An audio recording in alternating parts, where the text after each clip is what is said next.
defensible. All right, let's bring my guy Tone in and get his thoughts.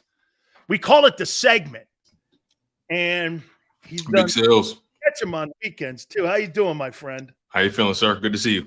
Oh, good. All right. How about the new conversation now to take the brotherly shove away? They're going to try to outlaw it because they want to throw the injury factor in it.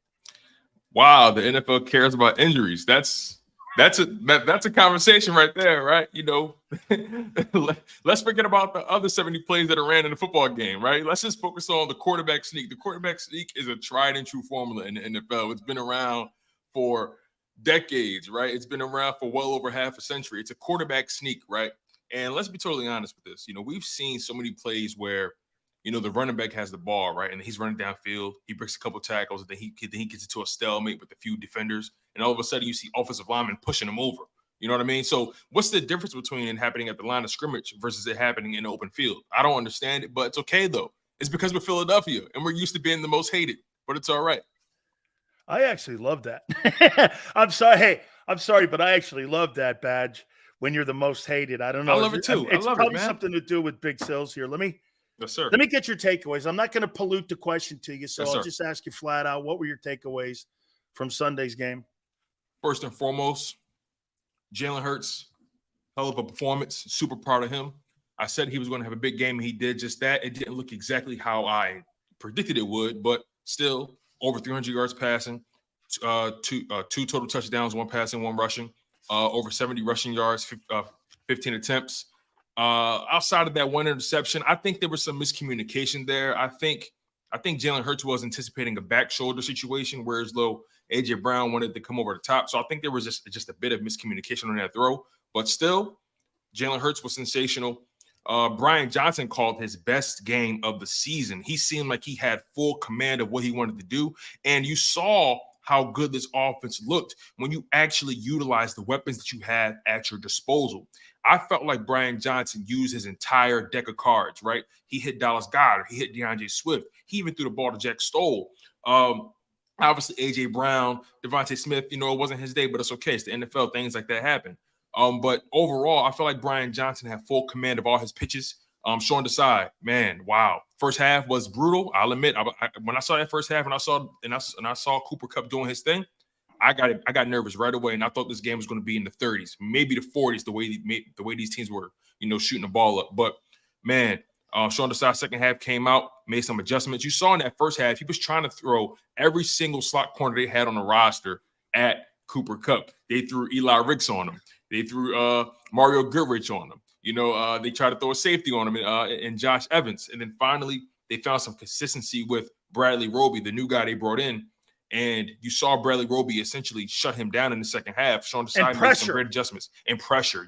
Don't get me started on the pressure, man. Hassan Reddick and Jaylen Carter, those two are the home run hitters on the defensive side. He brought pressure, though, too. He was blitzing more. You saw creativity with the blitzes, right? That's the difference between a year ago and this year is that Gannon's not making that in-game adjustment like that.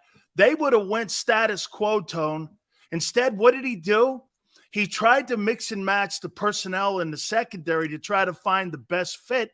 And then on top of that, he said, well, I'm not just going to sit back here and allow Stafford to pitch and catch with Coop all day long.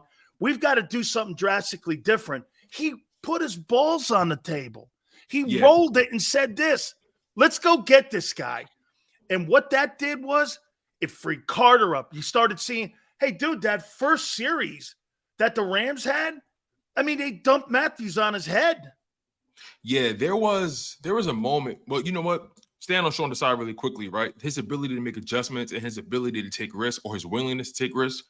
What stood out to me about that was it's a complete contrast from the way Jonathan Gannon called games in Philadelphia. It seemed like Jonathan Gannon was always thinking about the next job, right? He was always thinking about how people saw him, or how he would get criticized about his play calling. It seemed like he always just relied too heavily on, hey, this is what we run, no matter the situation. I'm not adjusting. Eventually, they're going to make a mistake. Sean Desai says, no, forget that, okay? What we're doing right now is not working. Let's tweak some things. Let's move some people around. Let's send more pressure. Let's get creative with the blitzes. Let's try to do whatever we can to make this quarterback or this offense uncomfortable. Sure, the side coach is like a guy who doesn't care about what's going to happen a week or two or even a year from now when it comes to his career. He's coaching for today. And I actually like the way he's calling games. He's getting better, and he's beginning to understand and master his personnel a lot more. Man, Opeta to me was Opeta. He was the second most impressive player on the field. Yeah, because of the circumstances that he was in and who he was on. And I'm telling you, when you make Aaron Donald a non-factor and you're a UDFA, Hoss, I everything about that guy I love. I want that guy on the Eagles for the next decade. That is such a wonderful performance that will give him nothing but confidence moving forward. He's your starting right guard now. I mean, I'm not pulling that guy out of there. How do you pull a guy out of there who just kicked the shit out of Aaron Donald and put a guy in who's been playing suspect ball when he comes back off the IR? Tone, I ain't doing it, man. The whole offense even looked better with him in there. Yeah, here's the thing about Sewell Opeta, right? He is in a contract year. Right now he has a base salary of $1 million. 175,000 signing bonus. So total contract, as a matter of fact, yeah, he has a total contract of 1,425,000. So he's in a contract year. This is going to be interesting because I'm curious to see if the Philadelphia Eagles can find a way to keep him on the roster. I don't know because he's going to have a large with Cam Jurgens being on IR. This is the perfect situation for him to showcase his talent. These next 4 games, he's already off to a great start. You shut down Aaron Donald, and on top of that, it was plenty of situations where he was left on an island. Sewell Opeta is going to be able to write his own ticket if he manages to stay healthy and he continues to thrive in this 4 to 5 game sample size that he's going to be afforded with Cam Jurgens being out. So who knows what may happen? But overall, Sewell Opeta, man, a man was on a mission. I got to give him credit. The pass blocking was sensational. Run blocking was sensational. The team only gave up 1 block. The team only gave up 1 sack, the least amount of sacks they gave up all year in a single game. How about this? So and not to get too far ahead here. Yeah. But at the end of the year, DeAndre Swift is improved, and he's increased his value. This kid Opeta may be increasing his value.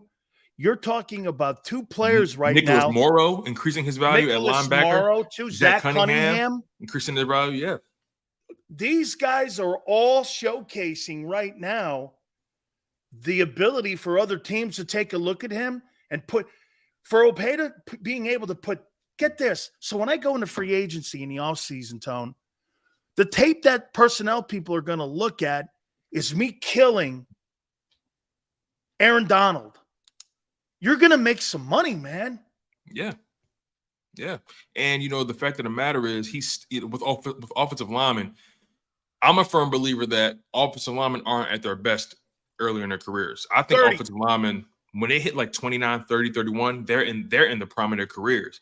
Because ultimately, and on top of that, Sewell Opeta doesn't have that many miles on his body. So when you put it from that perspective, Sewell Opeta can really make some big money in his offseason.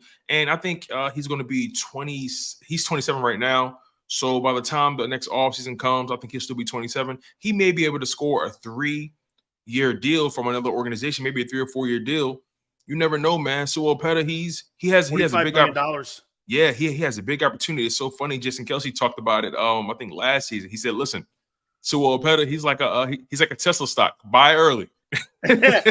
He was dead on with him. How about the way we're seeing DeAndre Swift becoming more and more part of not just the offense, but the passing and running? Yeah. I looked at these stats here, and when you get this kind of performance here, Tone. And you're talking about a guy who goes, this is perfect here. 17 carries, 70 yards, 6 catches for 40 yards. You get that performance out of him, he's going to be 1,500 yards in total offense from the line of scrimmage. That is such a major, because when you defended Miles, it was a one deal way of defending him, the run. When this guy's on the field, he may catch a screen pass. He may catch a middle screen. He may throw him the ball. He's going to run in between the tackles. That is a very difficult guy. He's kind of like, he's Christian McCaffrey 2.0 kind of deal.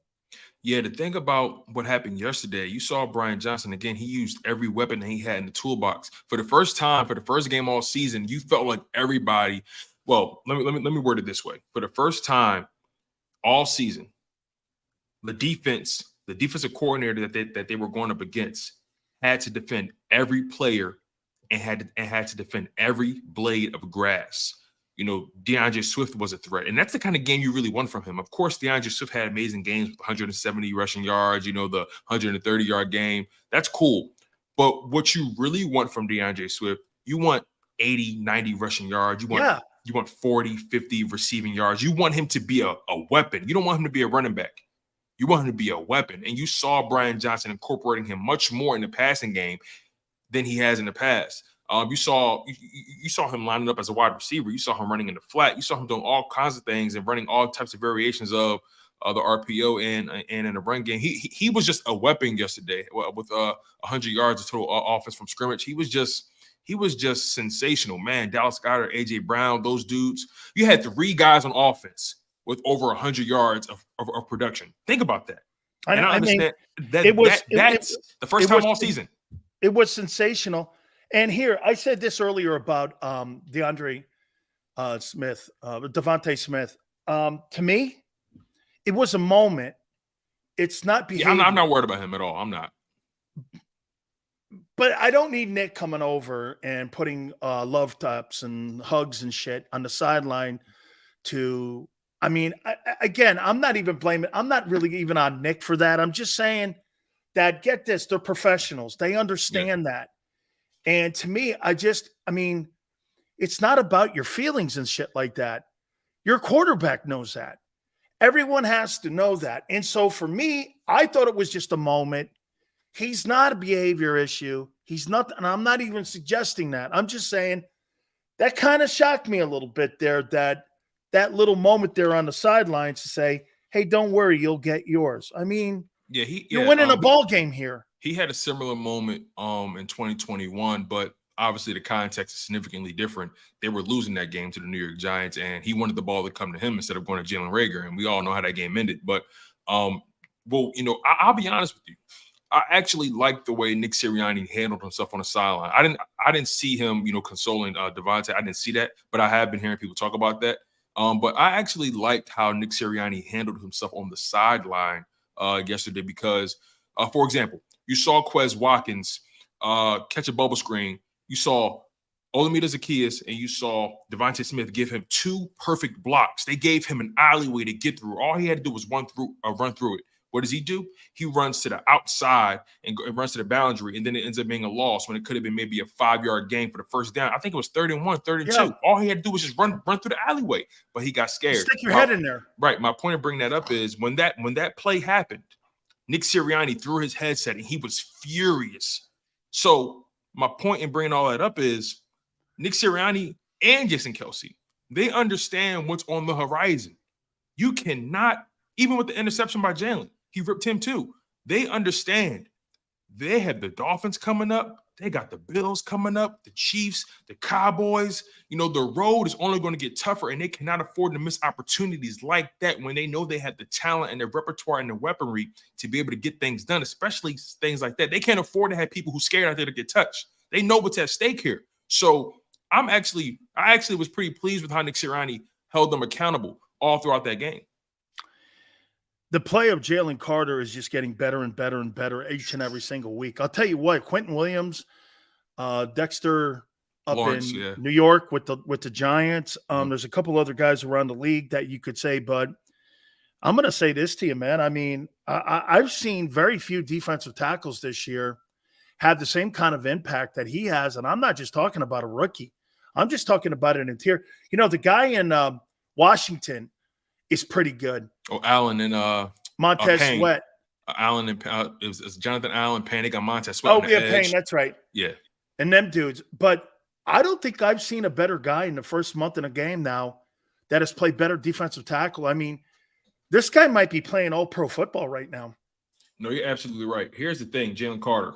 5 games played, 12 total tackles, 7 solo, 5 assisted, 3.5 sacks, 2 forced fumbles. You keep that pace up, he's going to be the Pro Bowler. The dude is honestly a freak of nature. I mean, I can't remember a defensive tackle that we've seen make this kind of impact so fast. And what stood out to me the most about his performance yesterday was, the context that surrounded it, right? He's been compared to Aaron Donald all season, right?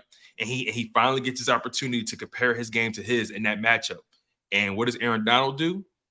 He's a non-factor. What does Jaylen Carter do? He gives you 2 sacks. And on top of that, Fletcher Cox was out. So that told me he always understands the assignment and he knows how to elevate his game when his team needs him most.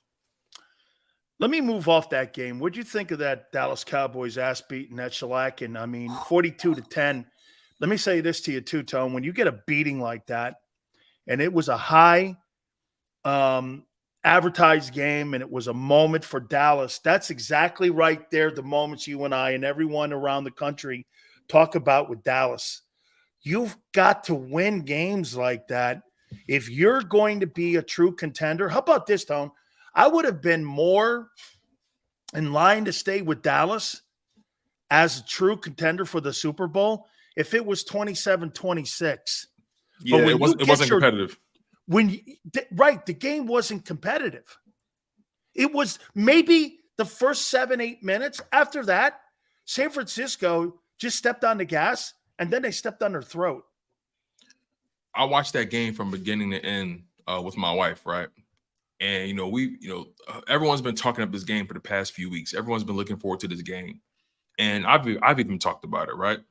I'm sitting there watching the game with my wife, and not one. And when it comes to football, we watch it together. When she can. I lied to you not. We're sitting there watching this game, and she looks at me like, why the hell are we watching this? Like, what's going on? Like, didn't you say this is supposed to be the best game of the day? Or like, didn't you guys like hype this game up? And I'm looking at her like, I have no idea what I'm watching right now. The Cowboys look like a shell of themselves. We are who we thought they were. And I tell people all the time, let the Cowboys, build them up, prop them up, say they're going to win this, say they're going to win that. I want all the bettors to put all their money on the Cowboys. You want to know why? Because when it matters most, they will always fail. The thing that stood out to me the most, they had 197 yards of total offense compared to the 49ers' 421 total yards of offense. That was pure domination. I'm watching the game from beginning, middle, and end. I even watched the damn halftime show, and that kind of sucked a little bit. My point is, they looked like it looked like an arena football team versus Alabama or something. Yeah. Like it just looked like they didn't belong in the NFL. They didn't belong on that field. They didn't belong to they shouldn't have been breathing the same air. Honestly, if I was the Dallas Cowboys, I would have made Dak Prescott fly economy that night.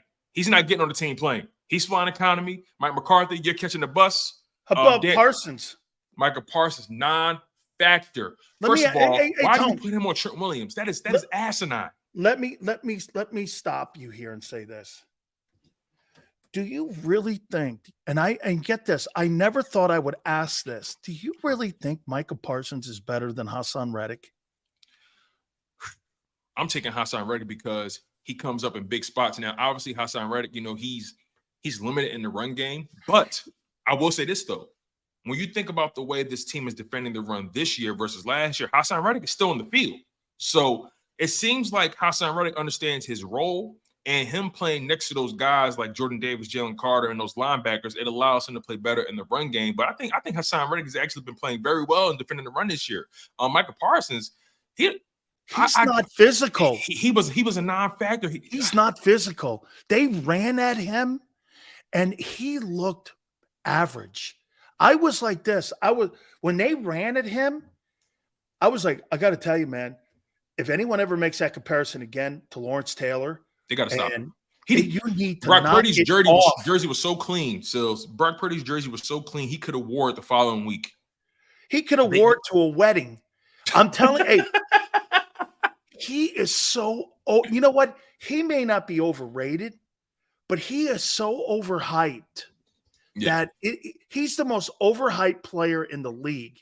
You know what pissed me off about him yesterday the most? Really quickly, so before you continue, you know what pissed me off the most about him? Your team just got beat. They got smoked 42-10. After that game, you know what he did? Him and Christian McCaffrey met at the middle of the field and they swapped jerseys. They took the pictures and shit. Y'all taking pictures after you got your ass whooped like that. You allowed a team to put up more points on you in one game than they did all season and all your other games combined. You're in the middle of the field taking pictures and swapping jerseys after your team just got smoked like that? Y'all supposed to be this generational defense. I don't see it. We don't believe you. Come on, man. Damn, Tone, you youngsters today, man. I don't get it. Hey, I don't way in hell. I don't subscribe to that kind of shit. That's like getting my Sills. That's like me. No way. Getting my ass. That's like me getting my ass beat in the street and then sending my abuser a postcard and an edible arrangement. Are you serious? Yeah, no. We got to stop this jersey swapping culture, man. Like they just smacked you. I thought he was gonna give him a fruit basket. Man, I was like, I was really. Hey, is it time for Dallas to move off of Prescott? I got a better question for you. Has that defense lost faith in Dak Prescott? Well, I'll tell you what, if I'm Dak Prescott, I don't have too much faith in that defense after what I just saw with 40 points getting put on them. You keep talking shit to me and telling me how great you guys are. Well, guess what? Arizona beat the shit out of you, and then San Francisco beat the fuck out of you. Bro, so, I mean, hey. It was so bad. Hey, man, so get this. How many tapes, Tom, can you keep throwing away? We're not going to watch this tape. Well, shit, man. You've only played 5 games. You're throwing 2 tapes away. You got to start watching something here, man. Exactly. Like that's the thing about Dallas, man. They lack accountability as an organization, just their culture. You know, I'm on Twitter last night, and I'm just keeping track of Cowboys Twitter, you know, because it was dead silent. You know, you had some people who were like, you know what, we're going to take this on the chin. You know, so I give credit to some Cowboys fans, but a lot of them, man, oh my God, they were nowhere to be found. And they were talking all this smack, and they were supposed to be the contenders, and the Philly Godfather put all his money on the Dallas Cowboys. I can't wait till Friday, sis. Oh, man. I can't wait till Friday. You guys are going to abuse him on Friday, and man. I like Godfather. I like him. This ain't personal, but listen, he's been talking about these Dallas Cowboys all year. He's 3-2, and here's the most important thing about what happened yesterday, right? The Philadelphia Eagles are 5-0. They've been taking care of business, even though they've been struggling. But the Dallas Cowboys, now they fall to 3-2. The Eagles have a 2-game lead.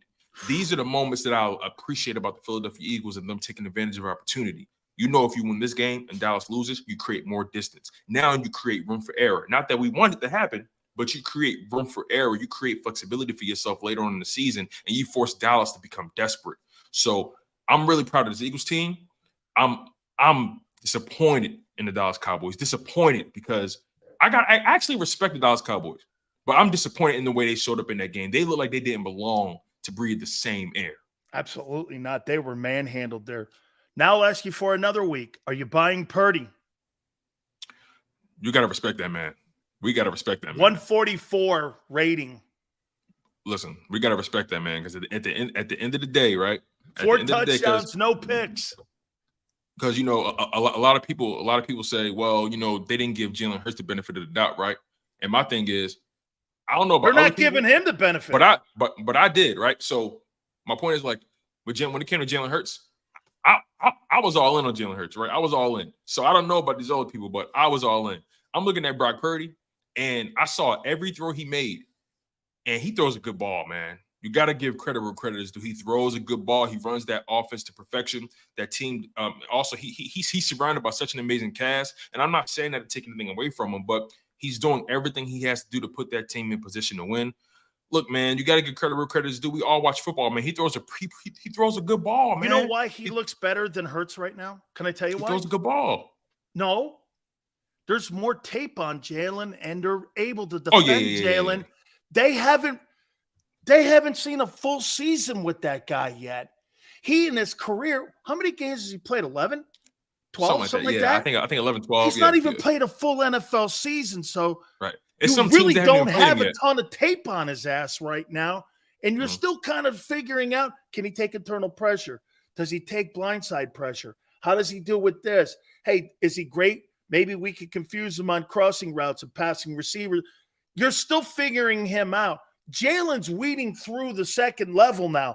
Remember when always they say this, the sophomore slump. Well, Hurts doesn't have a sophomore slump. What's going on? Because you know why he doesn't have a sophomore slump? that completion percentage is still hanging around 67%. If he was down in the low 60s, then you're going, well, there's an accuracy issue going on. Maybe he was a one-year guy. But he's still hanging around being accurate, which means defenses are throwing different shit at him right now. That's why he's working through the next level, getting better and adjusting to what they're doing now. That's the first time I saw the quarterback do it, the coordinators do it in one half. I thought that game that they played, and by the way, I think the Rams are good. I think they're going to win some ball games this year. You know, here's the one thing about Brock Purdy that we haven't really seen yet. You know, what happens when everything isn't working around you? What happens when the defense isn't having their best day? What happens when, Debo isn't having his best day? I mean, they're so talented, right? So someone's going to show up. But, what happens when, the monster meets a bigger monster? Oh, yeah. So I'm curious to see how he battles adversity, because I don't believe he's faced any adversity yet. Jalen Hurts has, right? He's battled adversity throughout the beginning of this season. He battled adversity in that 2021 season. Don't you think being the last player drafted and having people doubt you every week is adversity too? That's off the field adversity, in my opinion. You don't think there's some doubters in the building? You mean in the 49ers organization? Yeah. No, because they need him to win. So so they're desperate for him to win because of Trey Lance. Exactly. They need him to work. They made him the captain and everything. You mean they're praying for him to work? Exactly. So, again, like when I say adversity, right, I'm talking about, losing a coordinator or an offensive lineman is down. Your defense isn't getting any stops. Can he will you to a win? Right now, again, he's throwing the ball and he looks good. I'm not taking nothing away from him. But what does he look like when he has to will them to a win? I've seen Jalen Hurts will the Eagles to many wins. The Indianapolis Colts game, that Washington game that just passed. Pretty much every game this year, Hurts has pretty much had to will this team because they've been trying to work out all the kinks.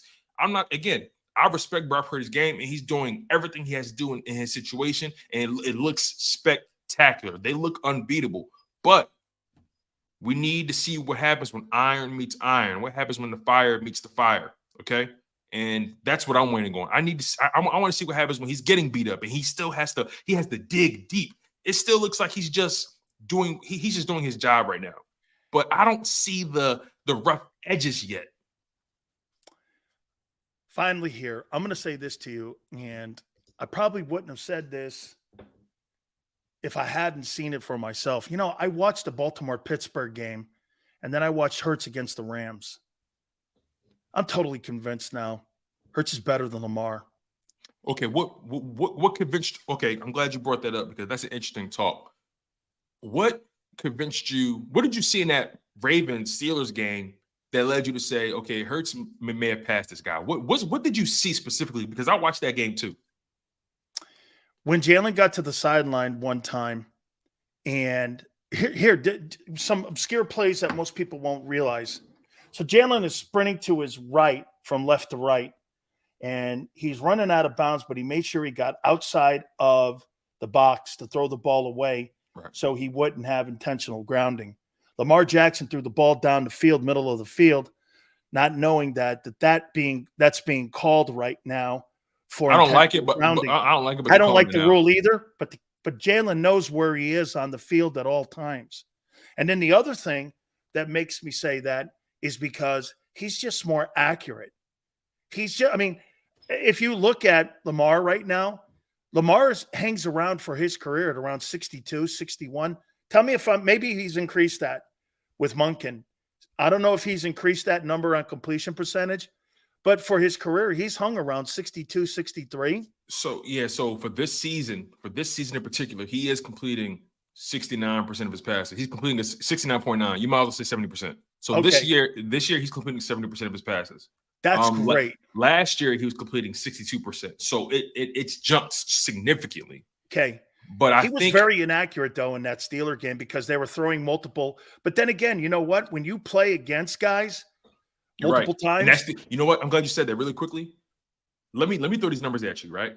I mentioned he's completing 69, 70% of his passes. I bet he ain't doing that against the Steelers.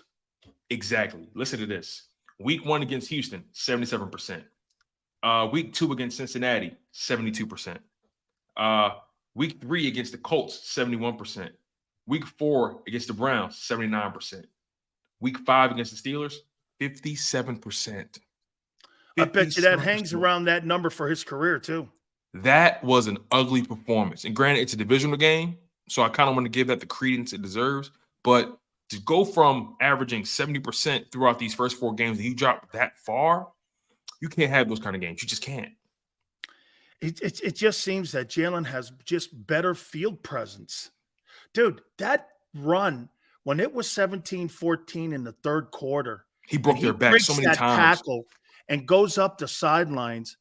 I was like, and how about that one pass that AJ dropped that he threw over his shoulder, that he went like this, Tone.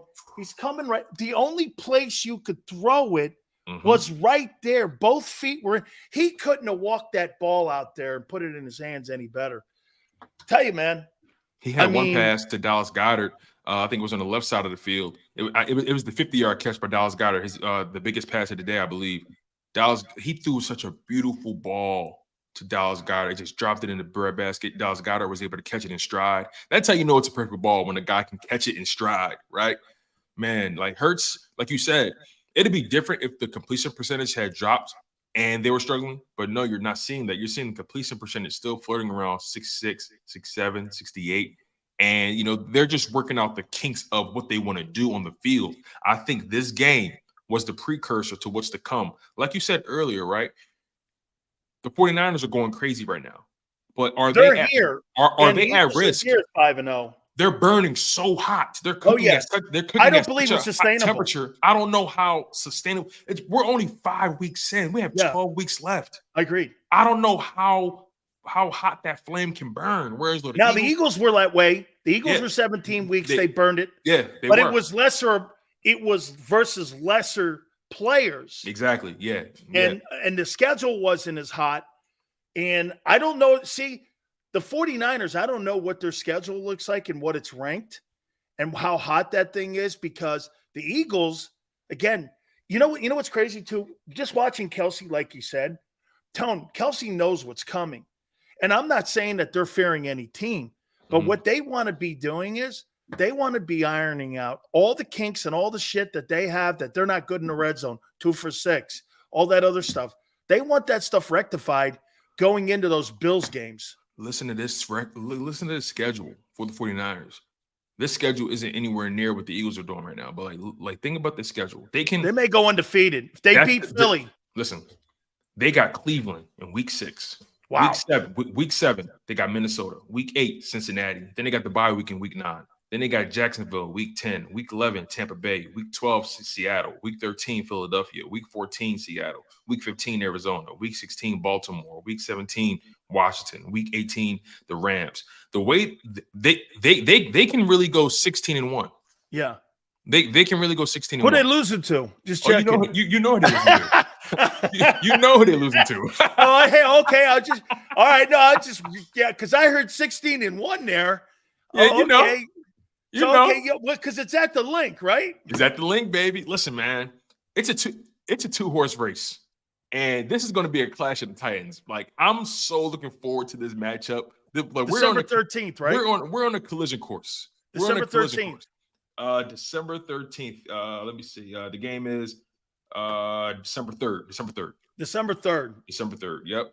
4 o'clock game. Oh man, hey, this is going to be a great one. Tone, great stuff as always, my friend. Yes, sir. I appreciate you, Big Sills. It's always fun. You always, man. That's called The Segment. Don't forget, at 4:30 Eastern time, our good friend Gary Cobb from Fox 29 will give his spin on what he also saw in that game on Sunday. Our friends at Hooters, got to tell you one more time, man. 40th anniversary, fantastic stuff for all of us here.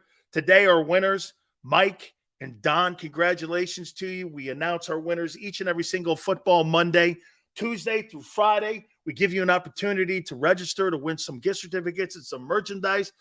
Very easy to do. Also, the 40th anniversary, I say this to you, man, with great pride.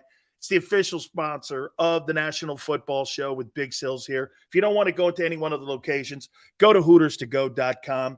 Absolutely great. Look for one of the Northeast 7 locations nearest you at NortheastHooters.com. That's NortheastHooters.com. And when you roll into any one of the places, tell them Big Sill sent you.